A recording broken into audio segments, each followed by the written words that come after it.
What's up, IdentityV fans? I'm back with another video, and so I had made a community post asking y'all what hunters I should make a video on, and this chatter had mentioned that they wanted me to make a video about Gamekeeper. So let's go ahead and take a look at some of my ranked Gamekeeper gameplay. So this match I actually have prepared for you all features Leo's Memory. You can see we have this kind of L spawn select here, and in this match I actually decide to go after Puppet here. So let's go ahead and get right into it. Now this is already kind of a weird comp, and I have no idea why the survivors opted to put Little Girl in Factory. If anything, that's kind of unnecessary. If she wants Factory that bad, she can kind of walk right in there. And so Puppet decides to use his ability right away, and usually it's best to try to wait it out. But if you have to hit it, it's not so bad because a lot of times you can use that just to kind of farm for presence, and Gamekeeper is very reliant on his infinite hook in the late game for mobility, so I like doing that whenever I can. If he runs out in the open, I don't know why he didn't use his ability first. Maybe he tried to instant click it and then ended up failing, but either way here I'm able to get a hook and down, and that's what's kind of nice about getting presence 1. Now in here I'm actually able to get a my build. I decided to run Peepers here. I think Peepers is actually really good on Gamekeeper because I think his chase is usually just kind of good enough as is, but I could see where running Blink can also be useful here. I end up narrowly missing that chip shot there, but she wastes a speed drink there, and I'm perfectly fine with her kind of hiding in this area because there's a peeper on the cipher. I know that she'll be revealed if she tries to decode again.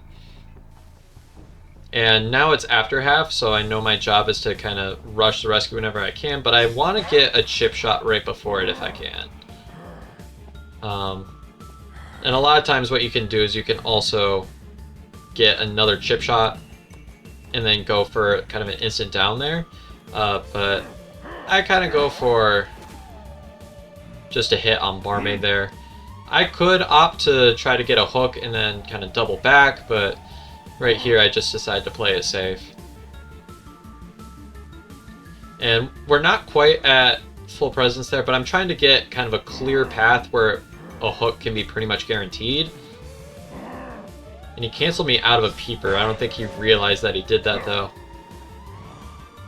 And also something that I just learned, that apparently like Little Girl doesn't get pulled even if she's leeched onto a survivor, which is probably better for her in that scenario, but that's kind of why I swung there. And whenever possible, chairs on ciphers are pretty good here, and I am going to get a snipe on this Barmaid and a down. So you can see this match is going by really quite quickly here. Now it's going to be a matter of, I believe this one really gets down into the late game, and having that infinite hook is really, really nice. Because now I'm able to do this thing where I use my hook to get to a cipher, and then I'm able to kind of peeper and then make my way back to the chair. Now I think if I recall correctly, I hit the chair a few times. Yeah, I meant to hook the side of that, and you can see where the auto hook kind of messed me up here. But I get a hit on Lucky Guy here. Honestly, a pretty neutral interaction. You can usually expect to get at least one hit during a rescue. And when survivors drop pallets, this is something you can also do. You can just kind of place traps on the other side, so if they use it, it's kind of dangerous. But I get this down on Barmaid, and as long as I get this Barmaid eliminated, I know that I will be A-okay here. So I go ahead and get this Barmaid on the chair for a second time, and now all I have to do is farm for a third time, and I do pretty much the same thing that I did last time. Infinite hook to the cipher, and I go ahead and get that hook right there. I have no idea how that missed, bro.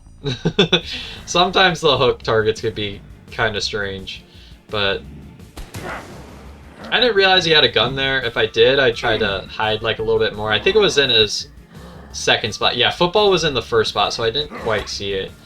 But Barmaid took a kind of silly path there. If anything, she should have gone for the pallets, but because traps remove if you place a chair within like a certain area. But I end up She pops that, which is really fortunate for her.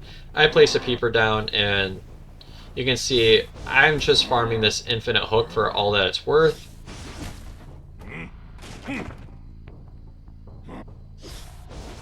And right here, I'm just trying to keep this infinite hook up.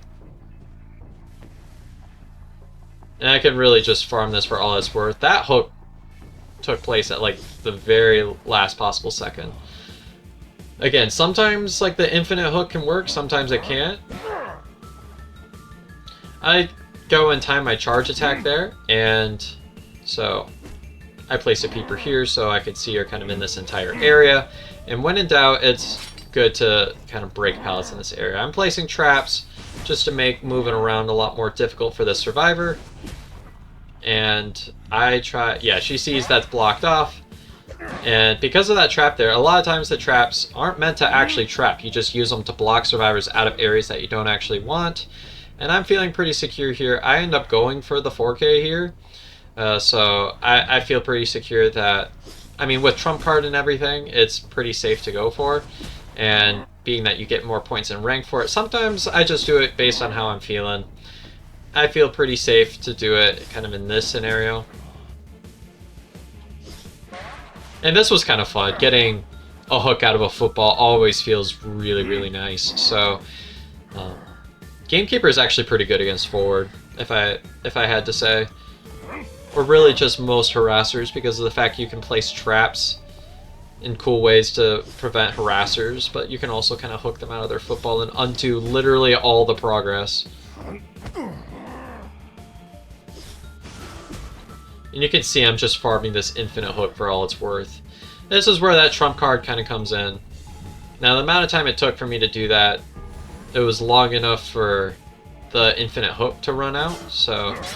But she does not see the hook there again. It can be kind of sneaky if you're not looking out for it. Now, I end up... It's so funny, this new thing that they added. Now I can see the survivors revealed to me.